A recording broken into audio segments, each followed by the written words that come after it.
আসসালামু আলাইকুম। আশা করি সকলে ভালো আছেন। আমি Tamim Islam, physiotherapist, institute of neuro development and research.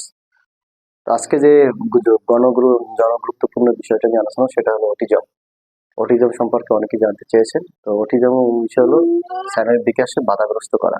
আপনার স্বাভাবিক যে বিকাশ আছে, সেই বিকাশটাকে আপনার বাধাগ্রস্ত করে।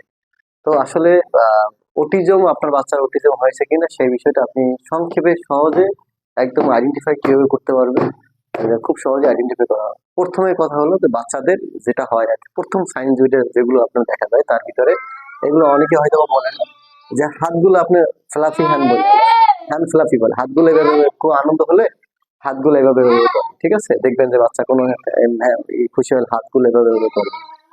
ফার্স্ট সাইন, আর্লি সাইন যদি আমরা বলি, প্রথম দিকে আর্লি যে সাইন গুলো আছে তারগুলো প্রথম সাইন হলো হ্যান্ড ফ্লাপ, হাতগুলো এভাবে করে, কোন খুশি হলে এইভাবে করবে, তাহলে প্রথম সাইন। সেকেন্ড সাইন হলো, মানে সাইন হলো, চিহ্ন হলো আর্লি সাইন, সেটা হলো লাফালাফি করবে, এইভাবে এভাবে আপনার বাচ্চা লাফাবে আর কি। হ্যাঁ, তো এটা হলো সেকেন্ড সাইন। থার্ড সাইন হলো আপনার হলো যে একই কাজ ধরেন আপনার হলো একটা বল দিলেন আপনি, এটা সেটা যে কোনো একটা বল হলো, সে বলটা একই জিনিস দিয়ে সে সারাদিন খেলতে থাকবে, একই ধরনের জিনিস দিয়ে, একই ধরনের খেলনা দিয়ে একই কাজ করতে থাকবে, আমরা বলি রিপিটেড অ্যাক্টিভিটিস। তো এক নাম্বার হলো আপনার হ্যান্ড ফ্লাফিং, সেকেন্ড হলো আপনার হলো জাম্পিং, থার্ড হলো আপনার রিপিটেড অ্যাক্টিভিটি এবং অথবা রিপিটেড বিহেভিয়ার, একই ধরনের আচরণ, একই ধরনের আপনার হলো কাজকর্ম সে করতে থাকবে। ফোর্থ হলো আপনার হলো বাউন্সিং, একটু বলটা, হ্যাঁ, বাউন্সিং আপনার হলো বল পেলো, তো বল পেলে কি করলো, আপনার যেটা ওরা করে সাধারণত আপনার হলো এই ধরনের আচরণ করে, হ্যাঁ, এই যে বাউন্সিং বলি আমরা, ঠিক আছে? তো এই আপনার হলো বাউন্সিং একটা, এটাও একটা সাইন, আর্লি সাইন আপনার হলো। আর অটিজম আপনার কোন বয়স থেকে আপনি অটিজম বুঝতে পারবেন? সাধারণত খুব আর্লি বয়সে আপনার অটিজম আইডেন্টিফাই করা যায় না। তো অটিজম আইডেন্টিফাই করতে 18 মাস থেকে 3 বছর পর্যন্ত সময় লাগতে পারে। সেক্ষেত্রে তার আগেও আপনার যদি আর্লি সাইন যেটা বলি, যেগুলো আমি বলে দিলাম, যে আপনার হলো এই যে হ্যান্ড ফ্লাফি, তারপরে আপনার হলো জাম্পিং, তারপরে হলো আপনার বাউন্সিং, তারপরে হলো আপনার এই যে রিপিটেড অ্যাক্টিভিটিস, এবং আপনার হলো পুয়ার আইকনটা, যে আপনার সাথে আপনার বাচ্চা ডাকলে সাড়া দিবে না, কথা বলতে চাইবে না, ঠিক আছে? সে তার নিজস্ব একটা ভুবন তৈরি করবে, সে তার নিজের মতো করে আপনার হলো সবকিছু সাজাবে, সে তার নিজের মতো করে থাকতে আপনার পছন্দ করবে।